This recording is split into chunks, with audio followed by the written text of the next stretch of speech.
For the last few days, one question has quietly unsettled the global silver market. What happens when the world's largest silver supplier stops feeding the system? Mexico doesn't need to announce a ban. It doesn't need soldiers at ports or emergency headlines.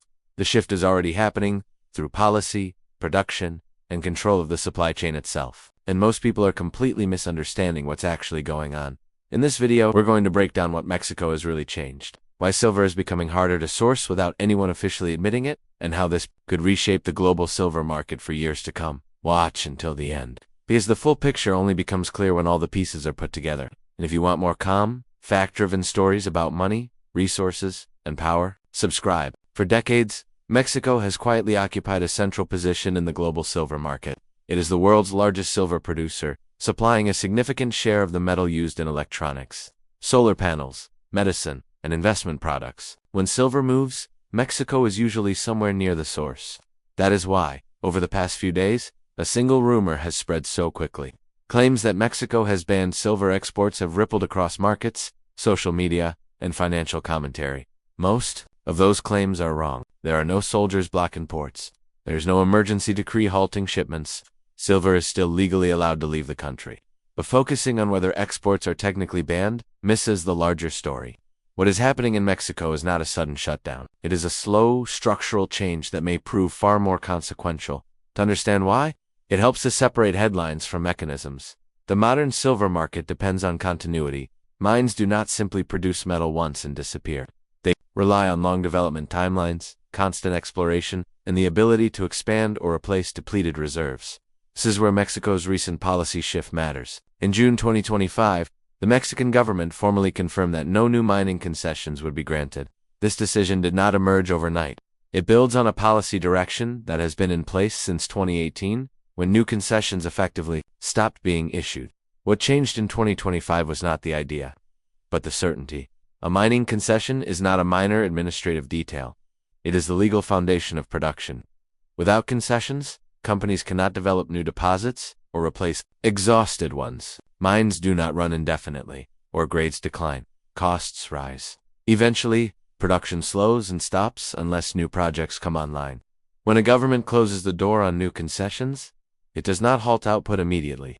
It sets a timer. Mexico's silver industry is particularly sensitive to this dynamic. A large portion of its output comes from open pit and hybrid operations that depend on continuous expansion, according to industry data. Mexico has roughly 180 active silver mines, but many of the most productive ones are already mature. Without new concessions, there is no pipeline behind them. The effect is gradual but predictable, declining production year after year. This is why the idea of a sudden export ban is misleading. Mexico has not blocked silver at the ports. Instead, it has constrained the source. The metal will continue to leave the country, but in shrinking quantities. From the perspective of the global market, the result is similar to a cutoff, only slower and harder to reverse. This pattern is not new. Resource history is full of examples where supply was constrained not by force, but by policy. In the 1970s, several oil-producing countries did not need to seize tankers to change the energy market. Adjustments to production frameworks were enough. In metals markets, the same logic applies. Supply responds to structure, not headlines. There is another layer that complicates Mexico's situation. Mining is not only a geological process, it is logistical. Silver must move from mine to refinery, from refinery to exporter. In recent years, parts of Mexico's transport infrastructure have become increasingly fragmented. Industry reports suggest that a significant share of mineral transport routes now operate under informal control. This does not stop mining entirely, but it raises costs, increases risk, and discourages investment. When combined with a frozen concession system, it further reduces future output. The global silver market has already been operating with limited buffers. Unlike gold, which is largely held as a monetary reserve, silver is consumed.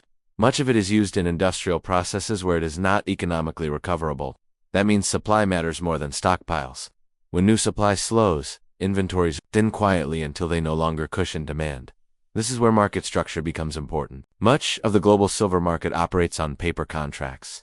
These contracts assume that physical metal can be sourced when needed. As long as delivery confidence holds, the system appears stable. When confidence weakens, stress shows up in indirect ways. Lease rates rise, delivery times extend, premiums diverge from spot prices. These are not signs of collapse, but signals of strain. Mexico's policy shift feeds directly into that strain. It does not create a crisis on its own. It removes a stabilizing assumption. For decades, the market assumed that Mexico would continue producing at scale, replacing old mines with new ones. That assumption is now broken. But what makes this moment unusual is timing. Silver demand has been growing structurally, driven by industrial use rather than speculation. Renewable energy, electrification, and electronics all rely on silver's unique properties. These uses do not respond quickly to price changes. They require physical input regardless of market sentiment. When supply tightens in this context, adjustment becomes slower and more disruptive. The reaction so far has been confused because the change is subtle. There is no single announcement that says the world's silver supply has been cut. Instead, there is a series of decisions that point in the same direction. No new concessions, aging mines, rising logistical friction. Together, they form a constraint that cannot be solved quickly. It is also important to understand what this is not. It is not a coordinated attempt to weaponize silver. It is not a sudden geopolitical maneuver. It is the result of domestic policy priorities that place environmental, political, and social considerations above long-term mineral output. Whether those priorities are justified is a separate question. What matters for the market is the outcome. The silver market is often treated as a side note to gold. In reality, it behaves very differently. Gold can sit idle in vaults for decades. Silver cannot. It moves, it gets used, and it disappears. When the flow slows, the impact is cumulative. Each year of reduced production adds pressure that cannot be undone by releasing old stock. This is why the phrase cut off resonates, even if it is technically inaccurate. From the perspective of future supply, Mexico has already made its choice. The effects will not be felt in a single week. They will be felt over years. As the gap between expected and available metal widens, markets often struggle with slow-moving structural changes. They react strongly to sudden shocks and underestimate gradual ones. By the time the consequences become obvious, the conditions that created them are already locked in. Mexico's role in silver was never about a single shipment or a single year. It was about continuity. That continuity is now in question, not because exports were banned, but because the foundation beneath them has shifted. The story unfolding is not one of immediate shortage, but of narrowing margins, less flexibility, fewer options. A system that becomes more sensitive to disruption with each passing year. In commodities, those are the conditions that matter most.